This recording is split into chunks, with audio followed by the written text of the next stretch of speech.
Alhamdulillah Rabbil Alamin wa salatu wa salam ala Sayyidil Mursalin. Le mot nom en arabe, le nom, N-O-M, yani al-ism, il veut dire deux choses. Soit il veut dire l'élévation. Al-ism, l'élévation. As-soumou, yani, on ne te connaît pas. Un tel c'est qui? C'est Mohammed. Ça y est, tu es élevé, on sait qui tu es. Ou alors le signe. Le signe que, pour qu'on te reconnaisse, c'est ton prénom. Lui c'est Mohammed, lui c'est Rachid, lui c'est Omar. Et c'est pour ça que Allah il dit simahum fi wujuhihim min athar as-sujud. Leurs signes sur leur visage à cause de les traces du sujoud, yani le khushu' qu'on voit sur leur visage. L'être humain il a un nom. Il y a des noms qui sont haram, ce qu'on a expliqué la dernière fois, comme Abd al-Nabi. Il y a des noms qui sont très mustahab, très préférables, que le prophète même sallallahu alayhi wa sallam, il a dit que c'est les noms qui sont les plus préférés par Allah. Comme il dit, Ahabbul asma ilallah, Abdullah wa Abdurrahman wa al-Harith. Les noms les plus aimés par Allah, Abdullah, Abdurrahman, al-Harith. Tu peux appeler Muhammad, tu peux appeler... Et il y a des noms même qui sont détestables, makrouh. Certains ulama, ils ont dit, par exemple, les noms des anges. Il y a une divergence entre ça. Certains ulama ont dit, tu peux appeler avec les noms des anges, car il n'y a pas de dalil qui l'interdise. Et certains ulama ont même dit c'est interdit d'appeler quelqu'un, par exemple, Shamsuddin, etc. Peut-être le soleil de la religion, tu vas l'appeler Shamsuddin, et il va boire de l'alcool, il va être un grand transgresseur, alors qu'il s'appelle Shamsuddin, le soleil de la religion. Ça va porter un petit peu à une sorte de moquerie de la religion. Est-ce que Allah il a des noms? Oui. Allah Azza wa Jal, il a des noms. Son nom le plus grandiose, c'est Allah. Allah. D'accord?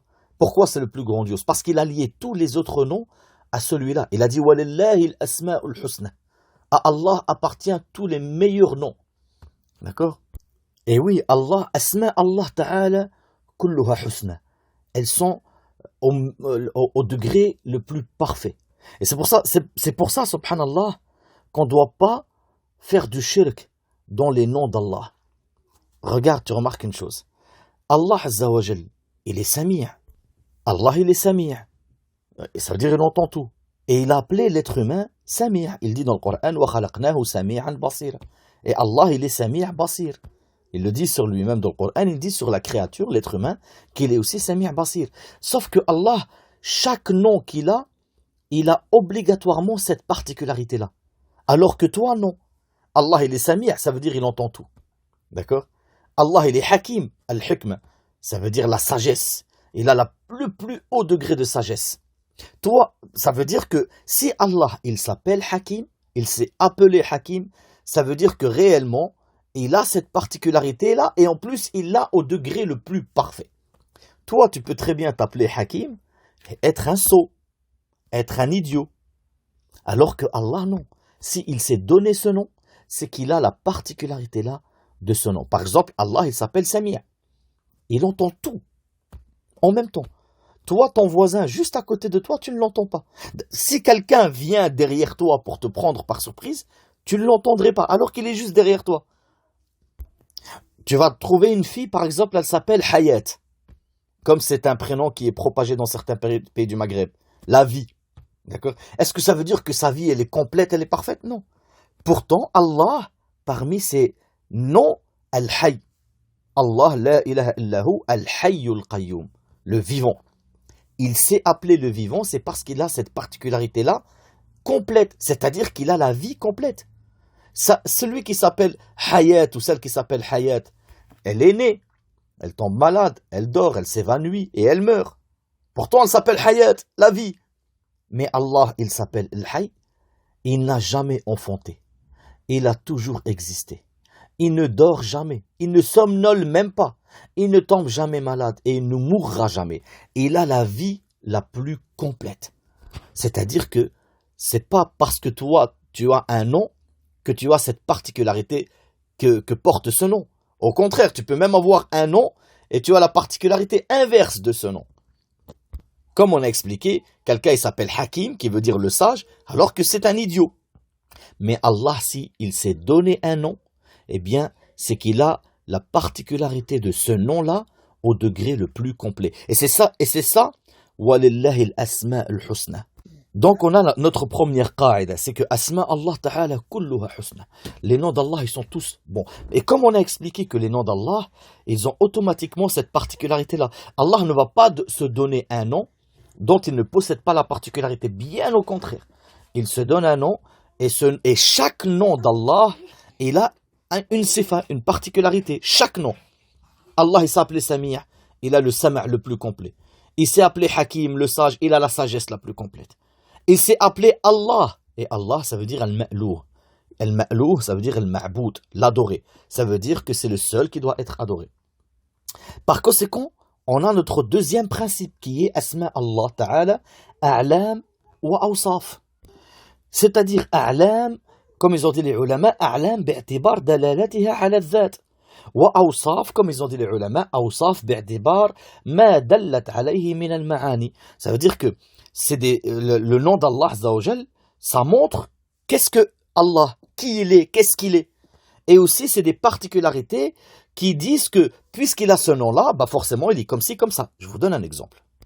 Allah, si il s'est appelé Al-Hakim, ça veut dire qu'il a la hikmah la plus complète. Il s'est appelé Al-Hayy.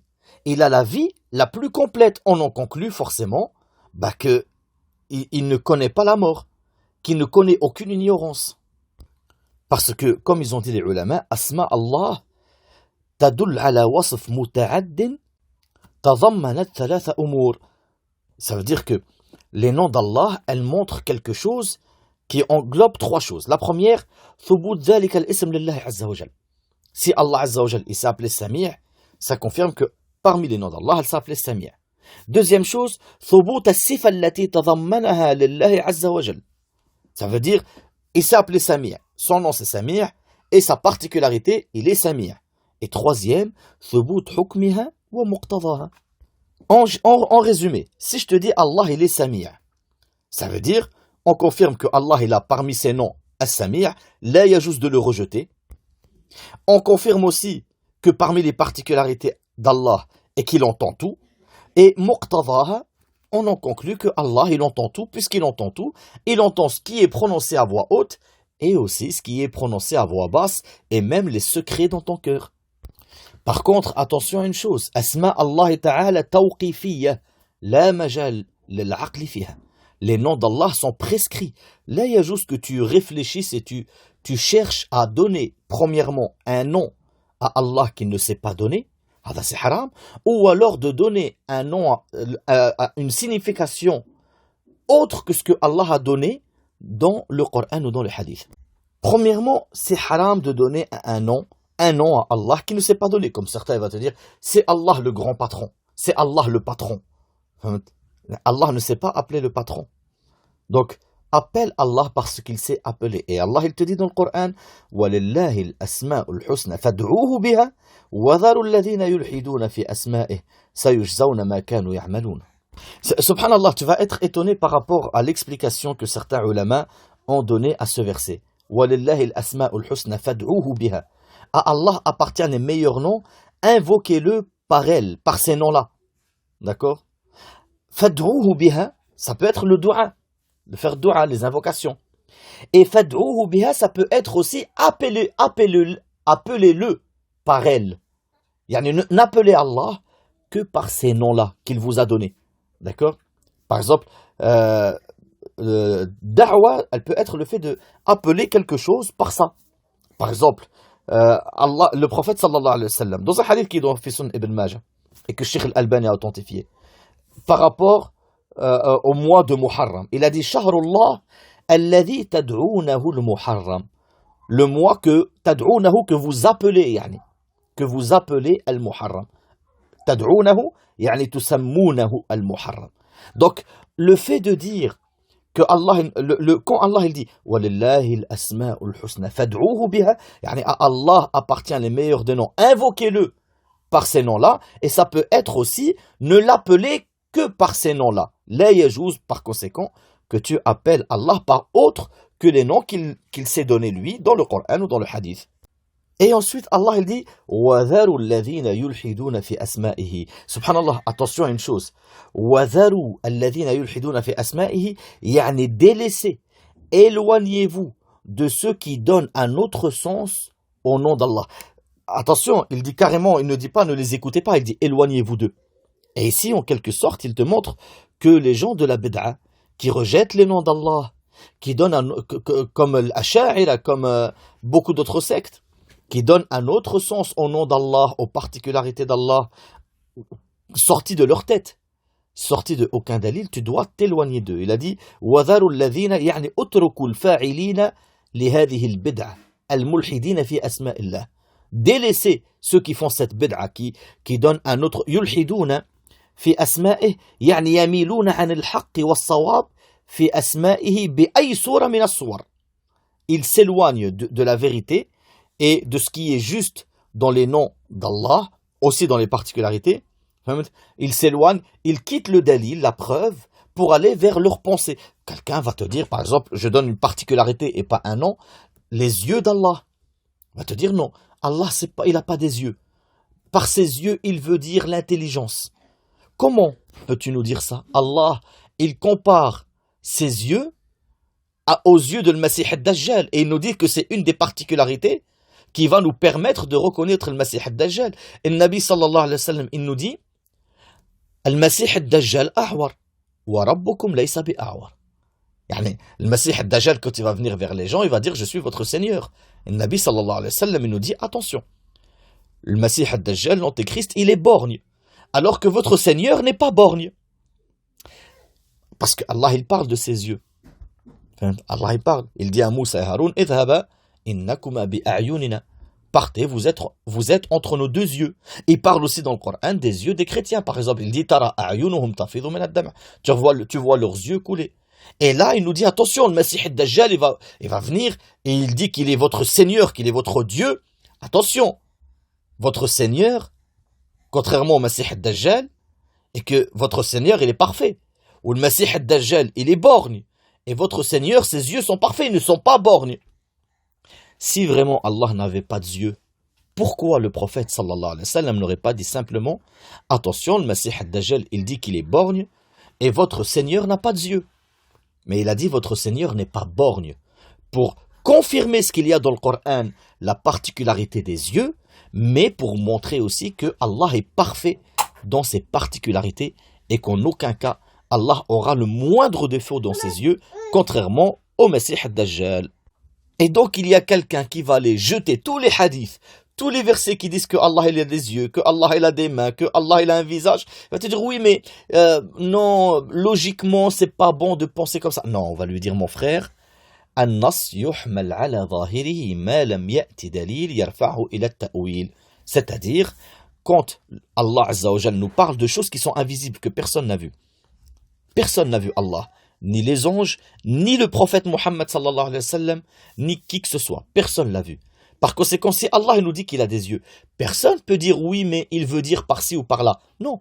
Allah nous dit qu'il a des yeux, nous disons qu'il a des yeux. Si Allah nous dit que ce n'est pas des vrais yeux, nous dirons que ce n'est pas des vrais yeux. Mais si Allah ne nous dit rien, alors on le prend au sens propre, parce que si il fallait le porter au sens figuré, le prophète sallallahu alayhi wa sallam nous aurait dit attention, Allah n'a pas des vrais yeux. Il voulait dire par les yeux si ou ça. Est-ce que c'est le cas? Non. Par conséquent, on le prend comme Allah nous l'a ramené, au sens propre. Et par conséquent, ce que Allah il te dit, ceux qui vont à gauche, à droite et ils délaissent le Coran et la Sunna pour l'explication des noms et des attributs d'Allah, il te dit éloignez-vous d'eux. Éloignez-vous d'eux, ne restez pas avec eux. Attention à une chose, certains ulama ont dit yulhiduna fi asma'ih yani yushrikun. Ils associent Allah dans les noms d'Allah. Rappelez-vous le qaïda qu'on a donné par rapport à asma Allah kulluha husna. Les noms d'Allah, elles sont toutes parfaites. Et que Allah, s'il s'est donné un nom, eh bien, c'est qu'il a la particularité. Certains vont construire, c'est incroyable, hein, l'idiotie de l'association. Et il va construire une statue de ses propres mains qu'il va se mettre à adorer. Alors que c'est lui qui l'a construit. Comme il a été rapporté à l'époque du prophète sallallahu alayhi wa sallam. Il y avait un homme qui avait construit son Dieu avec de la nourriture. Il a construit son Dieu avec de la nourriture. Et quand il a faim, il le mangeait. Alors un de ses enfants lui a dit, mais c'est ton Dieu. Il a dit oui. Pourquoi tu le manges? Il a dit, ben, j'ai faim. Il a dit, quand t'as faim, tu manges ton Dieu. C'est pour vous montrer à quel point Allah nous appelle en réalité à une intelligence, à la logique des choses. Et certaines personnes vont par exemple construire une statue et lui donner un nom pour l'associer à Allah. Ils vont l'appeler par exemple As-Sami'. Il va appeler la statue As-Sami', celle qui entend tout. Non, il n'entend rien, c'est une statue. Elle ne peut ni te répondre, ni exaucer aucun de tes souhaits. D'ailleurs, subhanallah, regarde ce que Ibrahim alayhi salam, Allah il raconte sur Ibrahim dans Surat Ash-Shu'ara.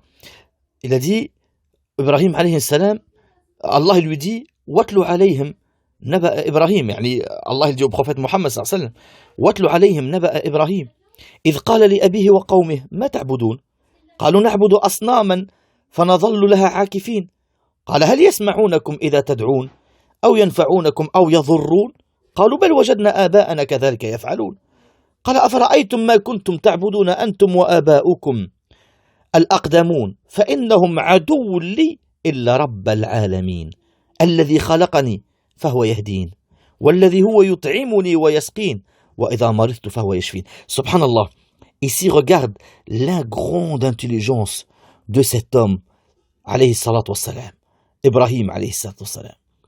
Il va confronter son peuple par rapport aux noms et aux attributs. Allah, il dit au prophète Muhammad, récite-leur la nouvelle de Ibrahim. Quand il dit à son père et à son peuple, qu'adorez-vous? Ils ont dit, on adore les idoles. On leur est fidèle et attaché. Ibrahim alayhi salam, il leur dit, est-ce qu'elles vous entendent lorsque vous les invoquez? Ou est-ce que vous profitez d'elles? Ou est-ce qu'elles peuvent vous être profitables si vous êtes touché par une nuisance? Alors eux, ils n'ont pas dit oui, ils nous entendent. Non, ils ont dit non. Mais nous avons trouvé nos ancêtres, ainsi ils agissaient. Nos ancêtres, déjà, ils les adoraient. Ibrahim, il leur montre que lui, il adore celui qui entend, qui voit. Il adore celui qui peut le sortir de la nuisance, qui peut lui être utile. Alors Ibrahim, alayhi salam, il dit, que dites-vous de ce que vous adoriez? Vous et vos ancêtres, ils sont tous pour moi des ennemis, sauf le Seigneur de l'univers, yani Allah, qui m'a créé. Et c'est lui qui me guide. Allah, yani, il crée. Allah, il guide. Et parmi les noms d'Allah, Al-Khaliq. Parmi les noms d'Allah, Al-Hadi. Et c'est lui qui me nourrit et me donne à boire. Parmi les noms d'Allah, Ar-Razzaq. C'est lui qui donne. Et quand je suis malade, c'est lui qui me guérit. Et ici, Ibrahim, alayhi salam, il leur montre que Allah n'a pas d'associé dans ses noms et dans ses attributs.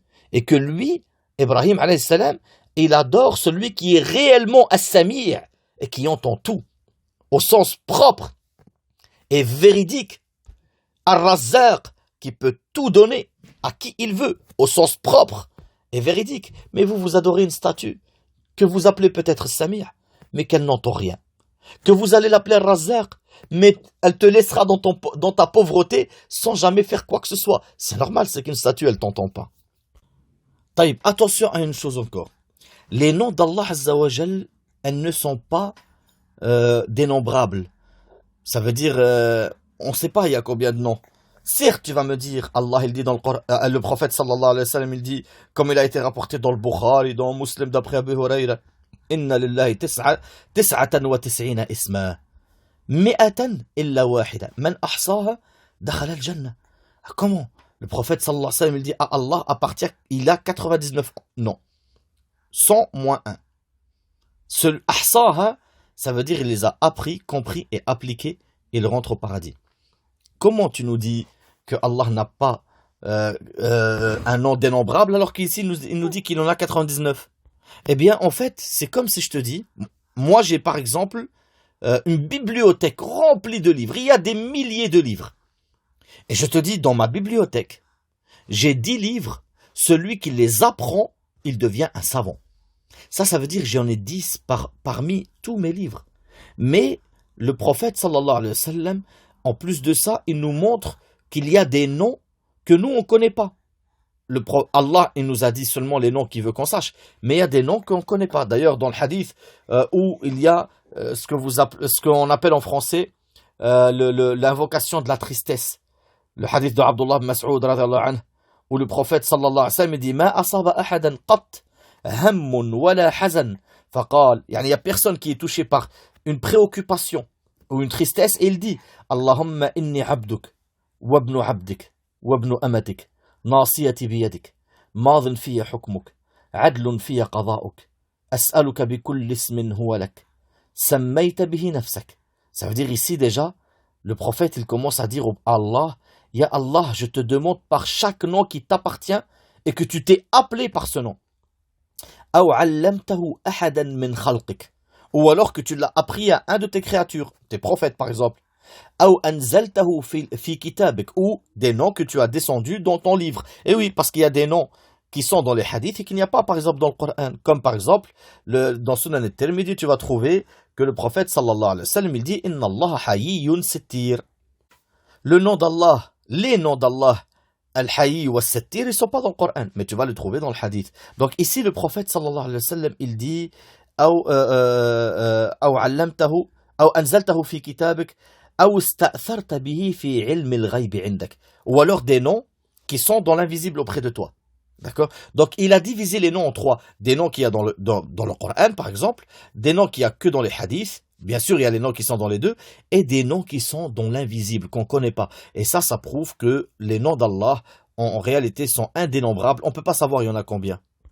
Et aussi dans le dua du prophète sallallahu alayhi wa sallam, où Aïcha radhiyallahu anha, elle dit le prophète un jour il est sorti, elle a sorti ses mains, elle dit فالتمسته فوقعت يدي على بطن قدميه وهو في المسجد وهما منصوبتان.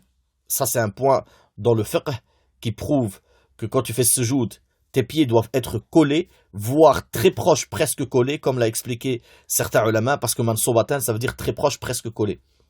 Et le prophète il disait, Aïcha radhiyallahu anha elle dit, le prophète il disait Allahumma a'udhu biridhaka min sakhatik وبمعافاتك من عقوبتك وأعوذ بك منك لا أحصي ثناء عليك أنت كما أثنيت على نفسك. Hadith dans Sahih Muslim. Yani le prophète il disait, Ya Allah, je prends protection par ta satisfaction contre ta colère et par ta préservation contre ton châtiment. Et je demande que tu me protèges contre toi, yani par toi, il n'y a que toi qui peux me protéger contre toi en bref. Et il a dit, je ne peux pas la uhsi thana'an alayk, yani je ne peux pas dénombrer pour ta gloire, pour nommer ta gloire. Il n'y a que toi qui peux te citer par ta gloire comme tu le souhaites. J'essaye de traduire les frères du mieux que je peux. En bref, ici, il nous dit que on peut pas savoir les noms d'Allah, les particularités d'Allah. Allah nous a dit seulement ce qu'il veut qu'on sache, et il y a des choses qu'il nous a pas indiquées. Entre parenthèses d'ailleurs, je vous ai donné tout à l'heure la version Inna Allah hayyun sittir, vous allez trouver aussi hayyun karim. D'accord? Hayyun sittir, il dit faman ightasala falyastatir. Allah hayyun sittir, celui hayy, ça vient un petit peu de l'humilité, comme yastahi. D'accord? Je sais pas comment on l'explique en français. Vous regarderez, yastahi. Dans une autre version rapportée par Abu Daoud ou Tirmidhi ibn Majah, النبي صلى الله عليه وسلم dit إن ربكم تبارك وتعالى حيي كريم يستحيي من عبده إذا رفع يديه إليه أن يردهما صفرا. يعني Allah a honte de son adorateur quand il lève ses mains pour lui et il rend ses mains vides. Yani tu lèves tes mains, tu invoques Allah. Et je rajoute une chose pour les frères qui donnent des noms et qui ne croient pas aux attributs d'Allah. Allah Azza wa Jal nous dit qu'il a des yeux, qu'il a un visage, qu'il a des mains. C'est au sens propre. Allah a des vraies mains. Allah a un vrai visage. Allah a des vrais yeux. Et ça, c'est dans le Coran et le Hadith. Maintenant, s'il n'y a pas de dalil sur le fait de dire que Allah il veut dire par ses mains ceci, Allah il veut dire par son visage ceci, on doit nous accepter comme il est venu. Et en aucun cas lui donner un autre sens avec notre aql. En aucun cas. Rien n'est comparable à Allah. Tu peux pas imaginer. D'accord? Le fait que ça a le même nom, c'est pas forcément que ça a la même forme. Pas du tout. Si je te dis tes pieds et les pieds de la table, est-ce que tes pieds c'est comme les pieds de la table? Non. Si je te dis tes mains et le pied d'un singe, tes mains et les mains d'un singe, est-ce que vous avez la même forme de main? D'une créature à une créature, eh bien, ça change complètement. Comment tu veux? Est-ce que tu penses que tes mains sont comme les mains d'un djinn ou comme les mains. Non. Alors comment tu veux imaginer le créateur, alors que lui-même il dit Laysa kamithlihi shay. Rien n'est comparable à lui. D'accord? Tu peux pas imaginer. Allah il dit Lilladhina la yu'minuna bil akhirati mathalu as-saw wa lillahi al-mathalu al-a'la wa huwa al-azizul hakim. Ça veut dire Allah il a l'exemple le plus parfait. Pourtant il est l'Aziz al-Hakim. Et regarde, il a appelé l'être humain Aziz, le vizir de Pharaon qui était à l'époque de Youssef, et il nous dit nous sur nous aussi on peut être hukama. قال ومن يؤت الحكمة فقد أوتي خيرا كثيرا. Et il a appelé l'être humain Hakim. Hakim. Donc, est-ce que ta hikmah, elle est comme la hikmah d'Allah? Bien sûr que non. Quand il dit Allah Azza wa Jal, Laysa kamithlihi shay, wa huwa as-sami'ul basir. Pourtant, il dit sur la créature, dans Surat Al-Insan, wa khalaqnahu sami'an basira. Est-ce que ton sam' il est comme le sam' d'Allah? Tu entends comme Allah? Bien sûr que non, Allah il entend tout. Tu vois comme Allah? Bien sûr que non, toi tu vois ce qu'il y a devant toi. Tu vois pas une fourmi, elle passe en dessous de toi. Alors qu'elle est juste sous ton pied. Allah, il voit tout. Rien ne peut être caché à Allah. De la même manière, les mains d'Allah, contrairement à tes mains. De la même manière, le visage d'Allah, contrairement à ton visage. Ne cherchez pas à réfléchir. Allah, ya'murna bil iman, lam ya'murna bil kayfiyya. Allah nous a ordonné de croire que Allah, il a un visage, il a des mains, etc. Il nous a pas demandé, pas ordonné, il nous a même pas demandé à chercher à comprendre comment elles sont ses mains ou comment ils sont son visage. D'ailleurs, dans un hadith que beaucoup de ulama, ils ont dit, il est Hassan bishawahidihi, an Abdullah ibn Salam radiyallahu anhu warzah, قال رسول الله صلى الله عليه وسلم لا تفكروا في الله وتفكروا في خلق الله. Ne cherchez pas à réfléchir comment est Allah. Réfléchissez dans la créature d'Allah. Parce que le shaitan, il peut te dévier par rapport à ça. Comme il a été rapporté dans un hadith de Bukhari ou Muslim. Abu Hurayrah radiyallahu anhu arda, il dit قال رسول الله صلى الله عليه وسلم يأتي الشيطان أحدكم فيقول من خلق كذا من خلق كذا حتى يقول من خلق ربك فإذا بلغ ذلك فليستعذ بالله ولينتهي. C'est-à-dire, le shaitan il va venir vers toi, il va te dire qui a créé ça? Qui a créé ça? Qui a créé ça? Jusqu'à ce qu'il finisse par te dire, mais attends, si tout est créé, qui a créé Allah? Il a dit celui qui trouve ça, qu'il s'arrête. Enfin, qu'il s'arrête, qu'il dise A'udhu billahi minash shaitan rajim, et qu'il s'arrête. Ça veut dire, cherche pas à philosopher. Cherche pas à demander des choses que les sahaba n'ont pas demandé. Si Allah n'avait pas des vrais yeux, des vraies mains, pourquoi les sahaba ils ont dit Ya Rasulallah, Allah il a des vrais yeux? Non. Parce qu'ils l'ont pris à ton avis au sens propre ou au sens figuré? Ils l'ont pris au sens propre. Ne cherchez pas à demander, ne posez pas des questions que les sahaba ont posées. Ceci va vous mener seulement au shar et à la bid'a. D'ailleurs, il a été rapporté dans un hadith rapporté par Muslim, le Nabi sallallahu alayhi wa sallam il dit لا يزال الناس يتساءلون حتى يقال هذا خلق الله الخلق فمن خلق الله فمن وجد من ذلك شيئا فليقل آمنت بالله. C'est-à-dire les gens ne cessent de se poser des questions inutiles. Jusqu'à ce que on dit خلق الله الخلق. Allah il a tout créé. Qui a créé Allah? Ne cherche pas à philosopher. Arrête-toi à ce qu'il y a dans le Coran et dans le hadith. Et si tu veux comprendre, comprends-le comme les sahaba l'ont compris. Car ils ont pris la religion à sa source. Et c'est pour ça que Allah nous ordonne de les suivre. Et il nous dit وَمَنْ يُشَاقِقَ الرَّسُولِ مِنْ بَعْدِ مَا تَبَيَّنَ لَهُ الْهُدَى وَيَتَّبِعْ غَيْرَ سَبِيلِ الْمُؤْمِنِينَ نُوَلِّهِ مَا تَوَلَّى وَنُصْلِهِ جَهَنَّمَ وَسَاءَتْ مَصِيرًا. Celui qui diverge avec le prophète après qu'il a eu la science et qui suit un autre chemin que celui des croyants, celui des sahaba. Quand le verset il est descendu, les croyants c'est les sahaba, et qui suit un autre chemin que celui des sahaba, نُوَلِّهِ مَا تَوَلَّى, on l'abandonne à ce qu'il a pris comme allié en dehors d'Allah, on le fait arriver en enfer, et quelle pire destination. Allah par conséquent t'ordonne de suivre le prophète et de suivre les sahaba. Et c'est pour ça que dans un autre verset, il dit فَإِنْ آمَنُوا بِمِثْلِ مَا آمَنْتُمْ بِهِ. Il n'a pas dit فَإِنْ آمَنُوا بِمِثْلِ مَا آمَنْتَ. Allah, il dit pas au prophète, Ya Muhammad, si les gens croient en ce que tu as cru. Il a dit si les gens croient en ce que vous avez cru. Toi, tes sahaba. Et c'est pour ça que le prophète sallallahu alayhi wa sallam a dit Man iqtada bi Abu Bakr wa Omar faqad ihtada. Celui qui se prend comme exemple Abu Bakr et Omar, c'est celui-là le bien guidé. C'est pour ça qu'il te dit alaykum bi sunnati wa sunnati al-khulafa ar-rashidin. Addu alayha. Il a pas dit addu alayhima bin nawajid. Il a dit accrochez-vous à elle au singulier et non au pluriel, comme pour montrer que c'est la même sunna. Et c'est exactement ce qu'ont fait tous les ulama du tafsir.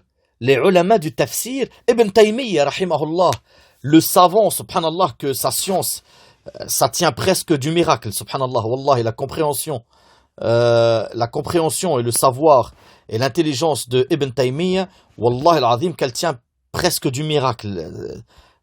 Seul un homme réellement doué d'une grande intelligence et d'une grande science peut lire les livres d'Ibn Taymiyyah. C'est pour vous montrer le degré et le niveau. Ajib, wallah, j'avais lu une fois que Cheikh al-Uthaymin lui-même, pourtant, les frères et les sœurs, Cheikh al-Uthaymin, dans la langue arabe, il a fait le sharh de Alfiyat ibn Malik. Alfiyat ibn Malik, le sommet de la langue arabe en grammaire, en sarf, en nahw, ce que tu veux. Cheikh al-Uthaymin qui a fait le tafsir du Coran, qui a fait le sharh des grands livres de hadith comme Boulough al-Maram, etc. Cheikh al-Uthaymin qui a fait le sharh de Usul al-Fiqh.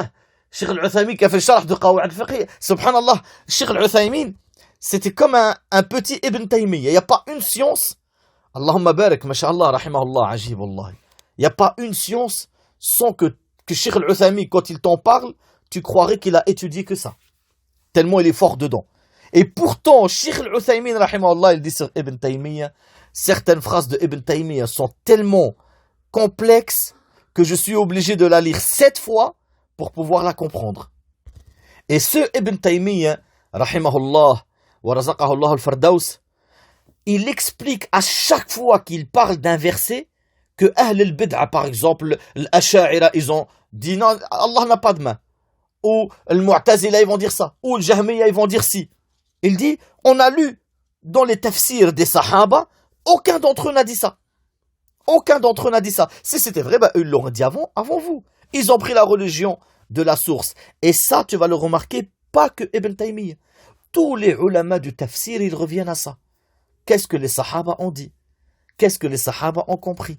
Pourquoi? Parce qu'ils ont pris la religion à sa source. Par conséquent, les frères et les sœurs, si les Sahaba n'ont pas demandé au prophète comment sont les yeux d'Allah, est-ce qu'Allah il a des vrais yeux? Comment sont les mains d'Allah? Est-ce qu'Allah il a des vraies mains? Comment? Ne posez pas de questions que les Sahaba ont posées. Et au point que certains ulama ont dit que si tu poses une question que les Sahaba n'ont pas posée par rapport à l'aqida, etc., c'est une bid'a. C'est une bid'a. Par conséquent, arrêtez-vous à ce que les Sahaba ont compris. S'il y avait quelque chose d'autre dans la religion, vous le trouverez obligatoirement auprès des Sahaba et comme les Sahaba l'ont compris.